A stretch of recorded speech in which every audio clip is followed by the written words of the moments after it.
우리가 창세기 42장 1절에서 12절 말씀을 함께 읽었습니다.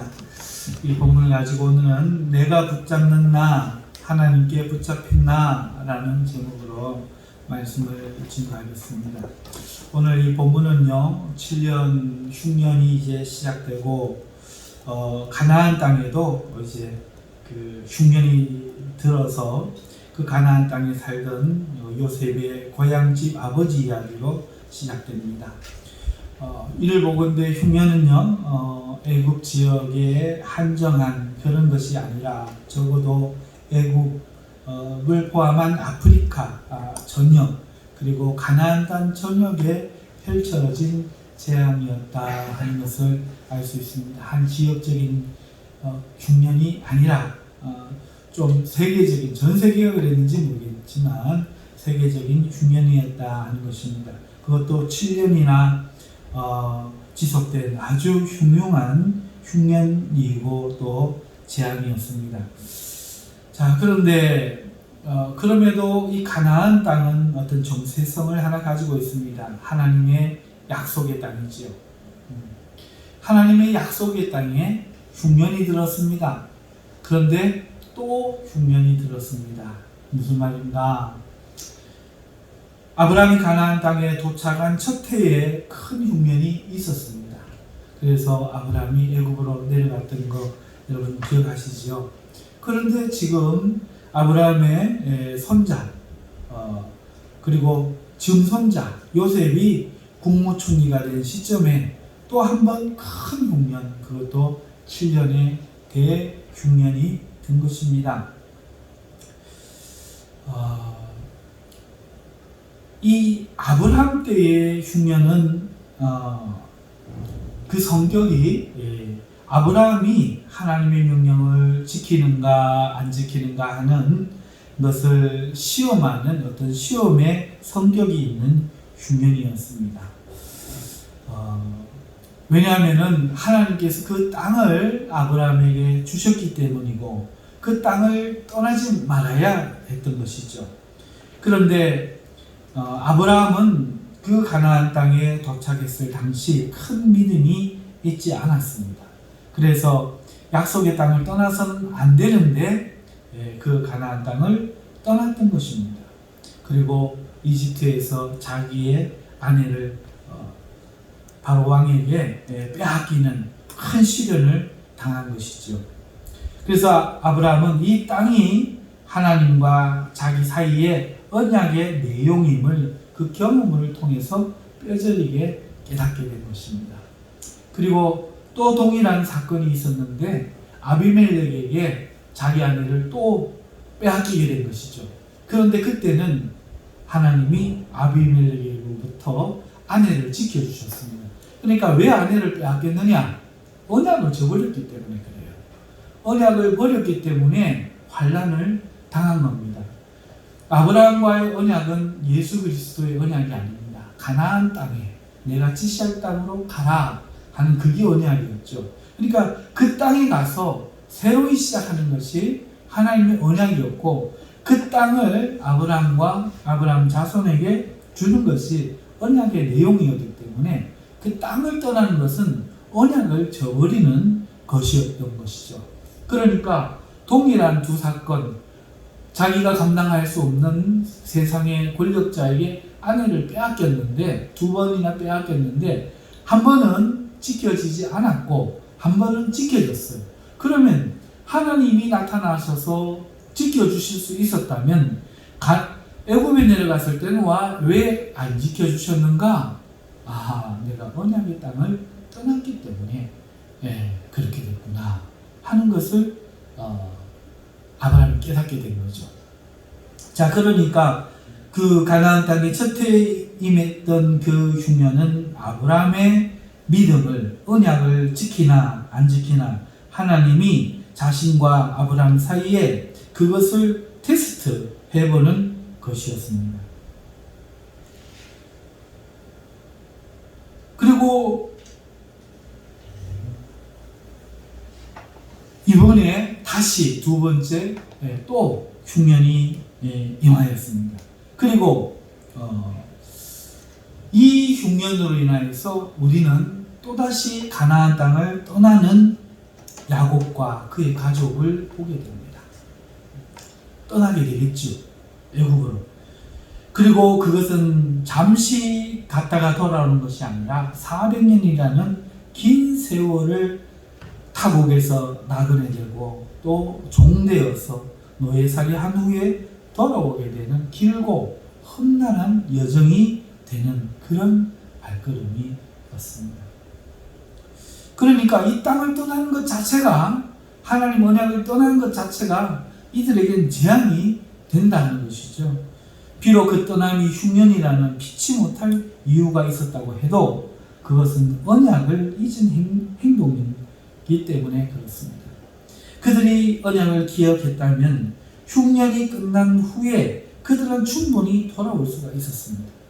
하지만 그들은 돌아오지 않았고 세상이 제공해준 고센이라는 땅에 안주했고 그렇게 언약을 잊었고 그렇게 종이 되어 값없이 팔려버린 거죠.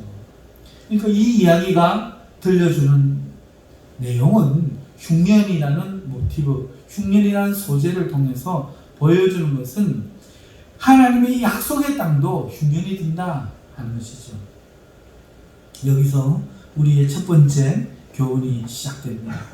여러분, 가나안 땅에도 흉년이 드는가 하는 거죠. 약속의 땅은 젖과 꿀이 흐르는 땅이요 하나님이 축복하시고 돌보시는 땅입니다. 그 가나안 땅에 흉년이 들겠는가 하는 거죠. 마치 하나님의 돌보심이 없는 듯한 상황을 맞을 수 있는가 하는 거예요. 여러분, 이 문제가 참 우리 신앙의 중요한 문제입니다. 예수님을 믿는 나에게도 예수님 없는 사람처럼 환난이 임하겠는가? 이스라엘 백성들이 자신들이 하나님이 택한 나라고, 그리고 율법과 선지자들이 자기들에게 있고 하나님의 말씀이 자기들에게 있고 하나님께서 주신 예루살렘 성전이 자기들에게 있으니 우리가 망하겠는가 했는데 어떻게 됐습니까? 돌 한 개 위에 돌 한 개도 안 남기고 다 무너져 버리고 얼마나 끔찍하게 망했는지 그 하나님을 믿는 사람들이, 오늘로 말하면 예수 믿는 사람이 자기 애를 잡아먹는 거예요. 얼마나 끔찍합니까? 이런 일이 과연 생기겠는가? 생기더라는 거죠. 그들은 왜 안 생길 것이라고 생각했습니까? 하나님의 법궤가, 하나님의 율법이 여기 있거든요. 하나님의 예배를 우리가 하고 있거든요. 하나님께서 받으시는 예배당이 여기 있거든요. 그래서 그들은 우리가 망한다는 것에 대해서 신뢰하지 못했던 것처럼 정말 우리의 생각은 그런 거예요. 하나님의 약속의 땅에 예수를 믿는데도 과연 그런 일이 생기겠는가 하는 거예요. 그런데 생긴다 하는 것입니다. 하나님이 돌보시는 것이 없는 사람들보다 더 흉하고 그런 일이 생긴다 하는 거예요. 왜 이 흉년이 임합니까? 여러분, 여기서 조금 구분하셔야 되는데요. 구분을 하셔야 됩니다. 이스라엘 백성이 파괴되어서 아이를 잡아먹기까지 한 그것과 가나안 땅에 임했던 두 번의 흉년하고는 달라요. 이해가십니까? 지금 야곱이 이스라엘 백성을 데리고 자기 가족 70인을 데리고 고센 땅에 떠나갈 때 그 떠나간 것은 흉년 때문에 떠나갔지만 그것은 저주는 아니고 시험이라는 거예요. 하지만 그들이 돌아오지 않고 거기에 남아있을 때 400년간 어떻게 했죠? 종살이 하게 됐잖아요. 그거는 흉년하고는 상관없는 거란 말이죠. 언약을 잊어버렸기 때문에 고난을 받는 겁니다. 마찬가지로 이스라엘 백성들이 성전이 있고 법궤가 있고 하나님 앞에 예배를 드렸지만 하나님을 마음에 잊어버렸다. 언약을 저버렸단 말이에요. 하나님의 말씀을 보존하는 게 이스라엘 백성의 언약이었단 말이에요. 우리가 로마서 하면서 바울 사도의 강의할 때 들으셨죠? 그들의 나음은 무엇이며 범사에 많으니 하나님의 말씀을 맡았습니다. 그러니까 말씀을 기록하고 말씀의 뜻을 풀어서 가르치고 그 말씀을 세상에 전하는 것이 그들의 임무였는데 그들이 그것을 등한시한 거예요. 그러니까 하나님이 그들을 버린 거죠. 이스라엘 백성이 언약을 버리니까 400년 노예살이 하게 된 것처럼 아브라함이 언약의 땅을 떠나가지고 애굽으로 내려갔을 때에 자기의 부인을 빼앗긴 것처럼 그렇게 하나님을 떠나는 자들에게 임한 형벌이었단 말이에요. 하지만 흉년은 그렇지 않아요. 흉년은 어떻게든지 이겨낼 수 있는 그런 일이었고 그것은 시험이었다 하는 겁니다. 그래서 형벌과 시험은 달라요. 시험은 흉년. 우리에게 그러면 시험은 있겠는가? 네, 있습니다. 그러면 반드시 형벌을 당하는가? 아니요. 그러면 우리가 시험을 실패하면 우리도 형벌을 당하는가? 네. 동일하게 예수님이라는 언약을 받고 살아가는 우리도 그 언약 안에 있을 때 시험을 받아요. 흉년이 임합니다. 그런데 그 시험을 통과하지 못하고 우리가 실패하면 오늘 우리도 400년 종살이 같은 이스라엘 백성이 다 무너지고 노예살이로 뿔뿔이 흩어져 버리는 것과 같은 그런 일을 당할 수가 있다는 것입니다. 하나님은 그러니까 오늘 지금 제가 드리는 말은 그 형벌을 이야기하는 게 아니라 흉년이 있는가 이걸 이야기하는 겁니다.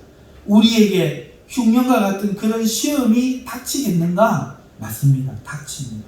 그리고 그 시험을 이겨내지 못하면 우리도 그런 형벌도 받을 수 있다는 것입니다. 그러나 시험에 합격하기만 하면 그런 형벌은 우리의 것이 아닌 것이죠. 성도가 하나님의 언약을 붙들고 기억하는지 하나님은 시험합니다. 하나님은 먼 훗날에 이 야곱의 70인이 이루어진 이스라엘 백성을 40년간 광야에서 시험하셨죠. 그들이 하나님을 경외하여 순종하는지 아니하는지 시험을 40년 동안 하신 겁니다. 그러니까 분명한 사실은 이거죠. 하나님은 우리를 시험하십니다. 뭘 시험합니까? 언약을 지키는지 안 지키는지 시험합니다. 능력이 뛰어난지 모자란지 머리가 좋은지 나쁜지 열정이 있는지 없는지가 아니에요. 언약을 기억하고 지키는지 안 지키는지 이것을 시험하신다는 거예요. 야곱과 이스라엘 백성에게는 가나안이라는 땅이 하나님과의 언약의 내용이었습니다. 그러면 오늘 우리의 성도들은 무엇이 언약입니까? 바로 예수 그리스도를 믿고 그를 따르는 삶이 언약이죠. 오늘 성도들에게 하나님은 아브라함에게 하신 약속처럼 세상을 떠나라 하십니다. 그리고 하나님이 지시하는 곳으로 가라 하십니다. 그것은 바로 복음이 말하는 예수 그리스도입니다.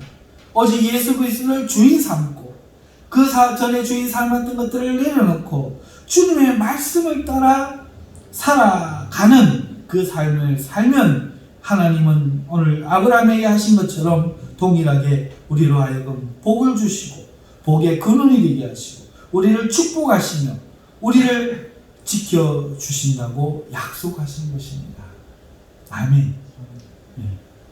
하지만 이 성도들의 믿음이 진짜인지 아브라함처럼 그리고 야곱처럼 시험을 받는 겁니다.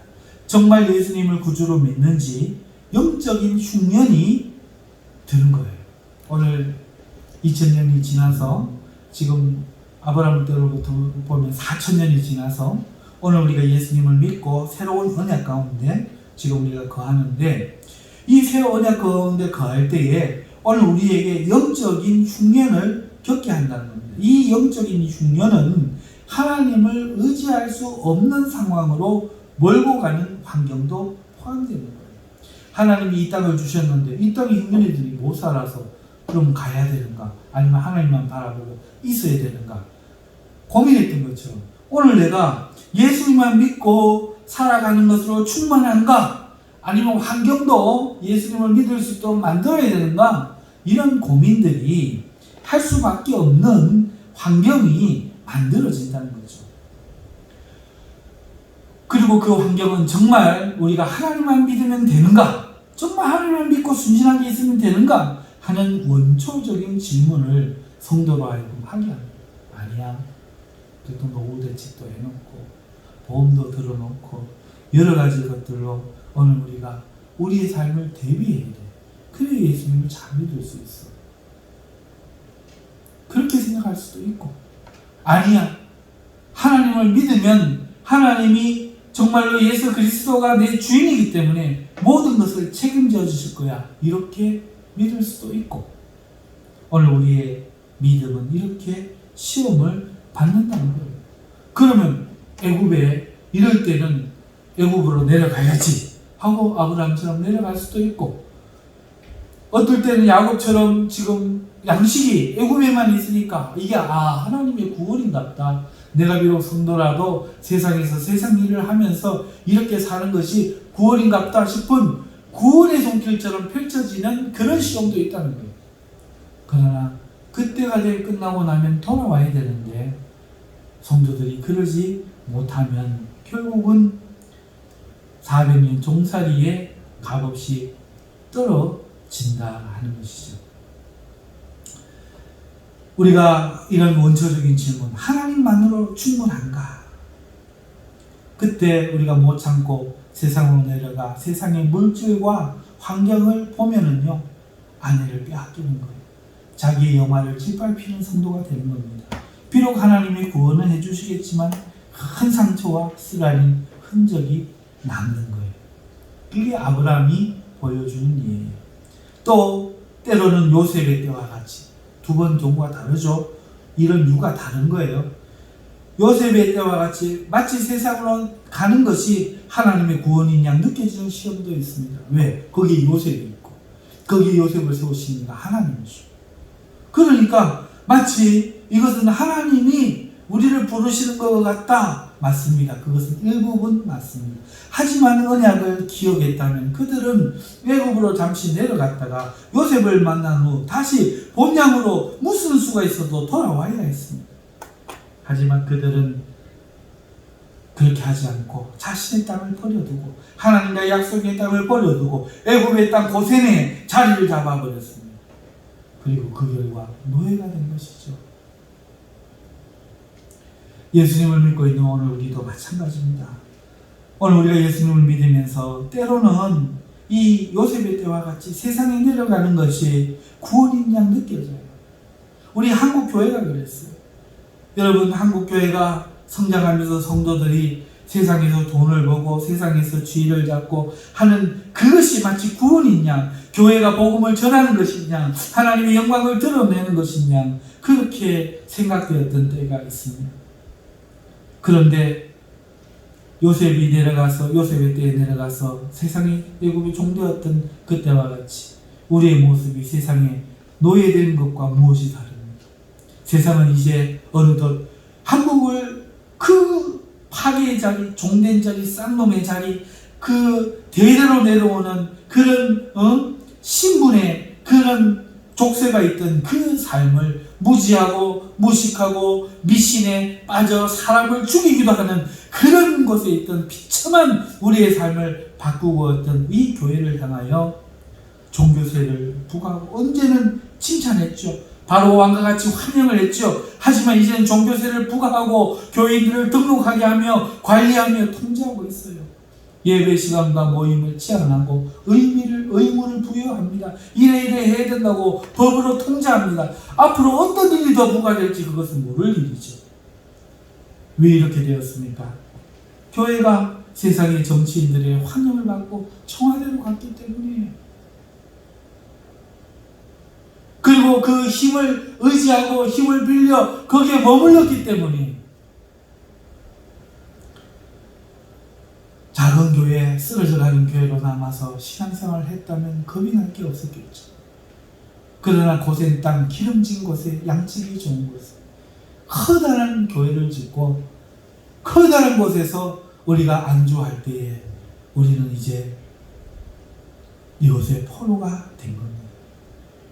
세상의 힘에 의지하여 교회를 건설하며 도움을 받았기 때문에 고생땅처럼 말이죠. 이게 오늘 우리의 현실입니다. 아브라함에 대해는 하나님이 나타나셔서 그냥 올려주시면 됐어요. 그런데 지금 요셉의 때는 어떻게 됐습니까? 유가 달라요. 유가. 이런 유가 다릅니다. 모세를 통해서 하나님께서 12재앙을 내리시고 홍해를 건너게 하고 40년 광야 생활을 하면서 1세대가 다 죽고 그렇게 돌아오는 아주 긴 여정에 아주 느리고도 지독히 힘든 구원을 경험하게 되는 거예요. 그러니까 다르단 말이에요.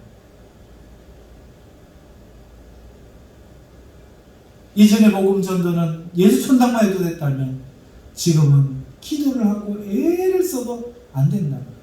근데 우리 성도들 어떻게 생각해요? 오늘 복음을 전하기 위해서 우리가 죽을 해가지고 예수님을 믿으라고 기도하는데 어떻게 기도합니까? 그저 예전처럼 기도하죠. 정말 금식하며 자기의 구원할 혈연 아닙니까? 혈연? 어떤 사람은 친구도 있고. 지금은 그런 시대가 아니란 말이에요. 한국교회가 지금 그러고 있단 말이죠. 오늘 하나님의 성령 하나님께서 교회들에게 하신 이야기를 들을 수 있는 여러분 되시길 바랍니다. 다시 본문으로 돌아가서 야곱은 이제 양식을 구하러 자식들을 애굽으로 보냅니다. 여러분, 이 행동은 잘못된 행동은 아니에요. 애굽으로 내려간다 하니까 약속의 땅을 떠난다 하니까 전부 다 잘못이라 이렇게 생각할 수 있지만 이것은 잘못은 아니에요. 또 왜 그런가 하니까 갔다가 오기 때문에 그래요. 양식을 사오는 거기 때문에 이것은 잘못이 아닙니다. 그런데 야곱의 행동에 잘못이 있어요. 그 잘못이 뭐냐면은 그럼에도 왜 이 양식을 구하려고 애굽에 보내면서도 양식 때문에 하나님께 기도하는 모습이 없는가 하는 겁니다. 하나님께 언약을 붙들고 왜 기도하지 않았느냐 하는 거예요. 야곱에게는 지금 하나의 방법이 남아있기 때문에 기도를 안 하는 거예요. 뭐죠? 애굽의 양식을 돈을 주고 사올 수 있기 때문에 이 방법을 선택한 거예요. 지금 애굽으로 이사한 건 아니에요. 뒤에 이사하지. 지금 이사한 거 아니에요. 사오는 거예요.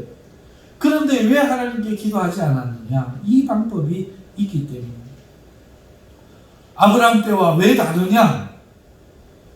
이게 차이가 나요. 지금은 왜 성도들이 기도 안 하느냐? 방법이 있는 거예요. 방법이. 돈이 있어요. 그게. 내가 지금 하나님의 은혜가 당장 없어도 30세끼 먹을 밥이 있단 말이에요. 직장이 있단 말이에요. 교회가 여기 아니라도 저기 있단 말이에요. 그러다 보니까 성도들이 가슴을 치고 옷을 찢고 죄를 뿌리고 꿇어앉던 옛날과는 다른 거예요. 마음가짐이 다른 거예요. 내 인생의 어려운 일을 봐도요. 마치 옛날에 우리 어른들이 미꾸라지 잡아먹는 것처럼 생두부를 찬물에 냄비에 넣고 미꾸라지도 넣고 그래 놓고 있으면 불을 떼면 뜨거우니까 미꾸라지가 두부 속으로 파고든다는 거예요. 그리고 막 익히면 뻘뻘 한 30분 익히면 맛있는 미꾸라지 두부 찜이 되는 거예요. 칼로 승등 썰면은 두부와 함께 미꾸라지가 썰리고 간장에 푹 찍어가지고 그렇게 보양식으로 드셨겠죠. 여러분, 이 교훈이 뭘 주죠? 마치 미꾸라지처럼 오늘 우리 성도들이 할 게 많으니까 여기 피하고 저기 피하다 보면 두부로 들어가서 익혀진다. 우리가 없으면 아버지요! 하고 부르짖던 그 옛날에는 도망갈 데가 없으니까 괜찮았다는 거예요. 차라리 그때가 나았다는 거예요. 그런데 지금은 아는 것도 많아. 갈 때도 도움 청할 교회도 많아. 직장도 많아. 도움 줄 인간적인 기관도 많아. 하나님이 아니라도 어떻게 이 구석 저 구석으로 미꾸라지 피하듯이 슥슥슥 하면서 견디다 보면 그만 이런 상황이 된다는, 야곱이 기도하지 않는 이유 바로 이것 때문입니다.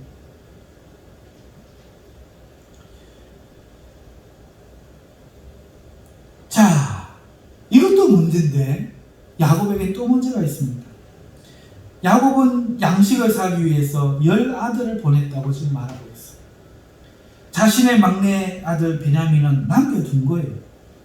왜?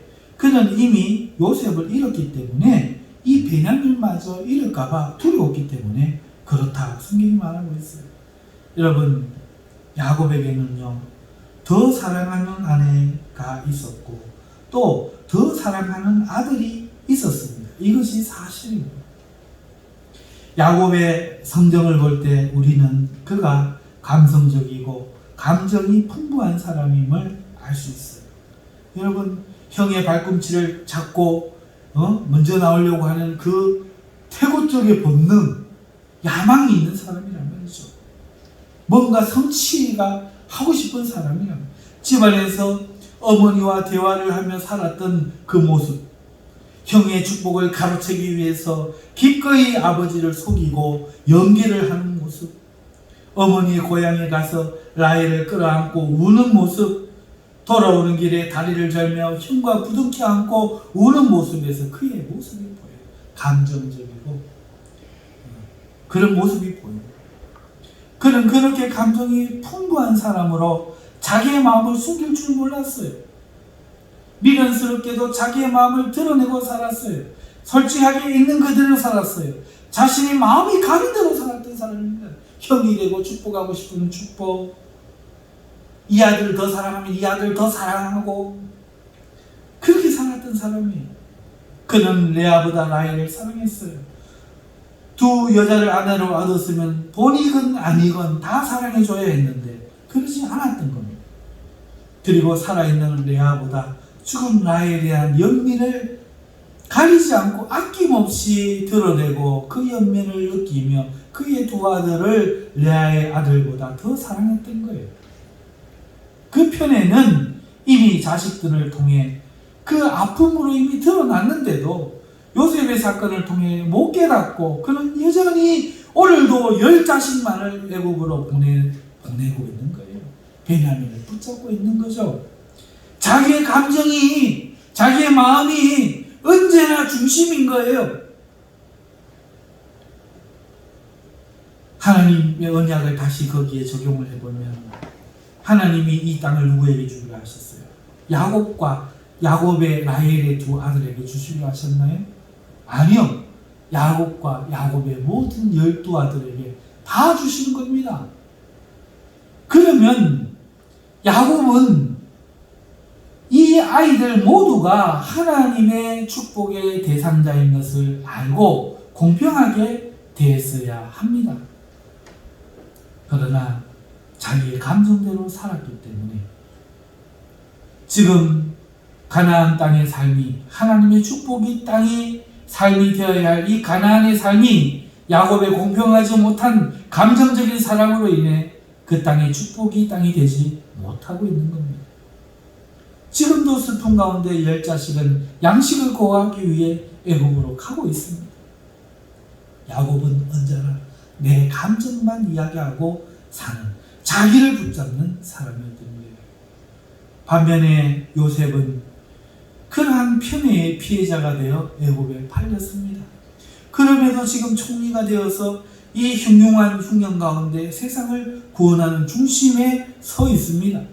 그리고 그들 앞에 형들이 나타났습니다. 요셉은 형들을 바로 알아볼 수 있었습니다. 그들은 나이 차가 났습니다. 어려서 형들을 봤기 때문에 그 형들은 변한 것이 적지만 어린 요셉은 이미 많이 변해서 형들이 알아보지 못했던 것이죠. 나이가 30이 넘어 장년에 이른 요셉, 거기다가 총리의 위엄과 권세를 두른 요셉의 그 모습은 어린 요셉의 모습을 전혀 상상해 볼 수가 없기 때문에 못 알아봤습니다. 요셉은 자신을 알아보지 못하는 형들에게 자신을 드러낼 수 있었어요. 아버지가 야곱 아닙니까? 아버지의 그 핏줄 어디 갑니까? 그대로 드러내서 자신을 밝히고 내 누군 줄 알아? 그때 왜 나를 팔았어요? 그때 내게 왜 그러셨어요? 물을 수 있었습니다. 당황하는 그들의 반응을 지켜보며 그로 인해 자기를 두려워하는 모습을 지켜보며 그들이 어떻게 하고 하는지 뼈에 새겼던 억울함을 서서히 풀어낼 수 있었습니다. 하지만 요셉은 그렇게 하지 않았습니다. 감정적으로 하지 않았습니다. 오히려 그들을 정탐꾼으로 몰아세웠습니다. 여러분, 이것도 감정적 아니냐? 아니에요. 이는 복수를 위해서 한 게 아니에요. 성경이 말하고 있어요. 그가 꿈을 기억했다는 거예요. 그러니까 이렇게 한 것은 꿈을 기억하기 때문이에요. 그의 꿈에 그는 분명히 형들이 묶은 곡식단이 자신이 묶은 곡식단에게 절하는 것을 봤어요. 또 꿈을 꾸었어요. 해와 달과 11별이 자신에게 절하는 것을 보았어요. 그러니까 그 꿈을 기억하면 지금 형들이 절하는 것은 곡식단이 절하는 꿈이 성취된 거예요. 그렇다면 아직 성취되지 않은 해와 달과 11별들이 절하는 그때가 아직 남았다는 거죠. 아하, 아직은 나를 드러낼 때가 아니구나. 자신은 아버지와 어머니 그리고 모든 형제들 베냐민까지를 포함하여 만날 때가 있다라고 판단하고 그때로 그 기한을 잡기 위해서 요셉은 정탐꾼으로 몰아붙인 것이지 복수를 위한 게 아닙니다. 그러니까 지금 요셉은 복수심에 불타고 원한에 불탄 사람이 아니라 그 모든 것을 버린 거예요. 자기의 감정이 아니라 하나님이 그에게 주신 꿈을 붙잡고 하나님의 그 이정표대로 지금 길을 가고 있는 거예요. 어떻게 이럴 수가 있었을까요? 아버지와 다른 모습으로. 씨가 어디 가나? 이런 말 하잖아요. 그런데 아버지와 다른 모습. 감정적으로 충분히 해도 그 원한이 이해가 되는 그런 처지였음에도 불구하고 그는 그런 자신을 다 부인을 하고 그 꿈을 통해서 하나님께서 자기에게 주시는 그 계시 그것을 바라보며 지금 참고 기다리고 있는 겁니다. 여기서 우리는 두 번째 교훈을 봐요. 야곱처럼 오늘 우리는 내가 나를 붙잡고 있는 인생을 살 수도 있습니다. 그러면 가나안 땅이 저주의 땅이 된 것처럼 오늘 예수님을 믿는 축복의 삶이 저주의 인생이 되는 거예요. 불행과 슬픔과 눈물의 땅이 되는 겁니다. 반대로 우리가 억울하고 원통한 일을 겪을지라도 하나님을 붙잡으면 다시 말해서 하나님께 붙잡히도록 자신을 순종하여 하나님 앞에 낮추어서 하나님의 뜻을 구하면 저주도 축복이 되고 원통함이 변하여 영광이 된다는 겁니다. 오늘 우리에게 두 선택지가 남아있는 것. 요셉이 보여주는 것은 요셉이 예수님의 모습을 상징하는 면도 있지만 이러한 성도들이 걸어야 할 신앙의 모습도 보여주고 있다는 사실을 우리가 깨달아야 합니다. 예수님을 믿고 있는 성도들이 어쩌면 오늘 이 세상을 야곱과 같이 살 수 있습니다. 예수님을 믿지만 그래서 언약 안에서 축복을 누리고 살아야 하지만 아직도 자신을 내려놓지 못하고 자신을 고집하고 있기 때문에 자기의 마음을 쫓아 살면서 삶을 불행하게 만든다는 겁니다. 남을 탓하면서 너희가 요셉을 죽였도다. 어찌하여 요셉을 지키지 못하였느냐. 어찌하여 베냐민마저도 죽이려 하느냐. 야곱이 했던 말 보세요. 무조건 남의 탓이잖아요. 삼촌이 그러했잖아요.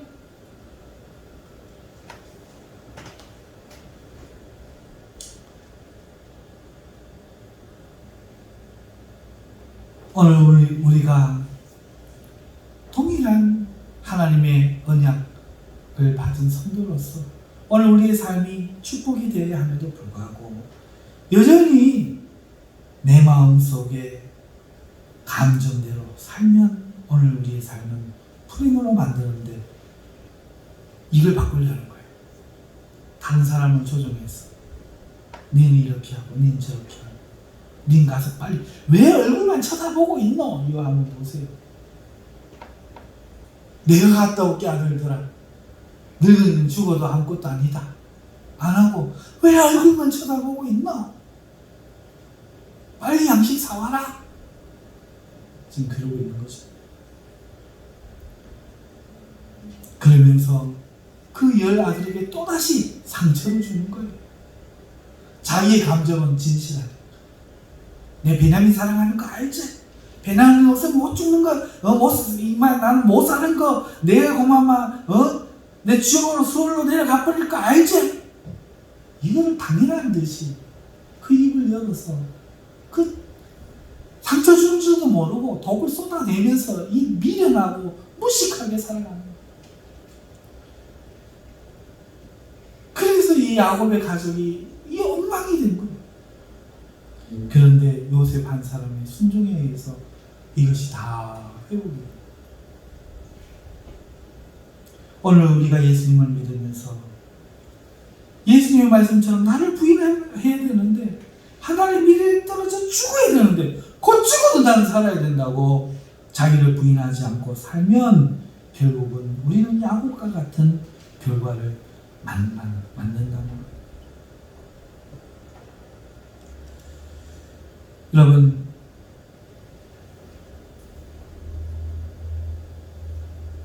사람의 인생이라는 것은 사람과 사람의 관계에 속한 그런 이야기예요. 먹고 사는 것을 인생이라 하지 않는다면 말이에요.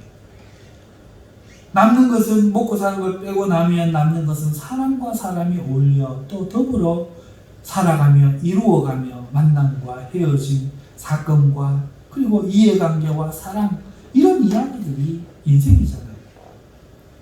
그리스도인들은 온 세상의 빛과 소금이 되어야 하는데 그러지 못하고 있어요. 심지어 교회 안에서도 가정에서도 그런 모습을 보입니다. 무엇 때문입니까? 내 감정을 주장하고 있기 때문입니다. 자기를 부인하지 않기 때문입니다.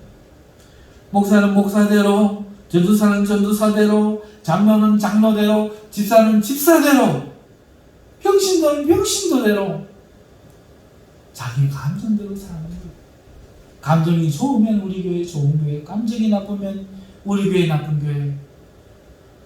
감정이 좋으면 충성하겠습니다. 감정이 나쁘면 배신하고 모함하고 그런 거예요. 그렇게 삶을 살아 인생이 파탄을 맞은 그런 많은 성도들의 이야기 우리가 보고 있지 않습니까? 그러므로 오늘 우리는 내 감정대로 내 자신을 붙들고 사는 이것을 버려야 할 줄로 믿습니다. 그리스도의 사랑하는 명령을 언약으로 알고 지켜내야 할 그리스도인이라면 자신의 마음을 사랑하여 자신의 삶을 비표하게 만들지 말고 오늘 야곱처럼 자신의 베냐민을 붙들고 있지 말고 나의 소중한 걸 붙들어 있지 말고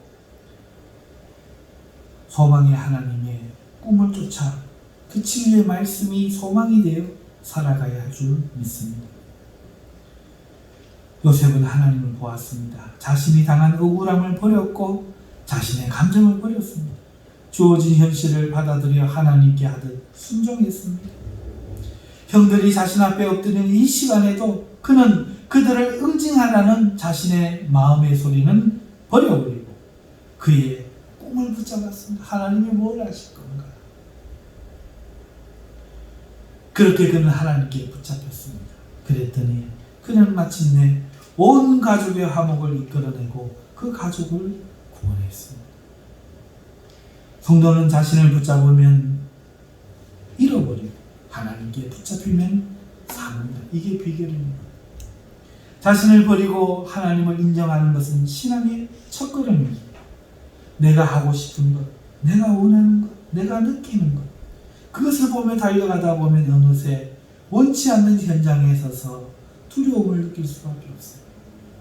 야곱처럼 여기에 소망이 없는 땅이 되어버릴 수밖에 없습니다. 결론을 맺습니다. 우리의 삶은 언약에 대하여 하나님께 시험을 받고 있다는 것을 첫 번째 말씀을 드립니다. 우리는 언약을 떠나면 안 돼요. 환경이 우리를 시험합니다. 흉년이 시험했듯이 오늘 예수님을 믿기에 평탄치 못한 환경을 줍니다. 그때 그만 흔들려 버려요.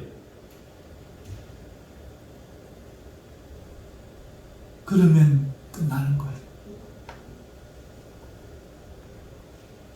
오늘 예수 그리스도의 이 언약 안에 우리는 있어야 돼요. 예수님만 믿으면 되는 거예요. 여러분, 예수님 한 분이면 족하십니까? 예수님 한 분이면 족하십니까? 정말로 눈물로 뜨겁게 아멘 소리를 칠 수 있어요. 말로는 족하다 하면서 오늘 시험을 받아 애국으로 내려와 있지는 않는지 살펴보시오. 나의 삶이 망가져 있지는 않는지 살펴보시오. 그리고 만약에 그렇다면 하나님께 구원을 요청해야 됩니다. 그리고 다시 언약 가운데 들어가요. 내가 세상에서 잘 되려고 예수를 믿었던가, 어떡하지? 기도하고 예배하고 복음 전하고 예수님 믿은 이 구원의 기쁨을 중심에 가지고 밥을 굶을지라도 할렐루야 외치면서 살아가야 될 이 언약을 소중하게 여기는지, 여기에 머물러 있는지 주님이 시험하신다.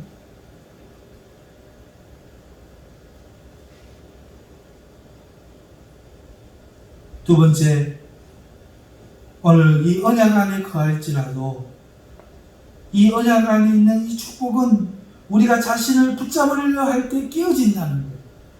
이 언약의 축복은 나를 부인할 때, 하나님의 꿈을 붙잡을 때 받게 되는 축복이에요.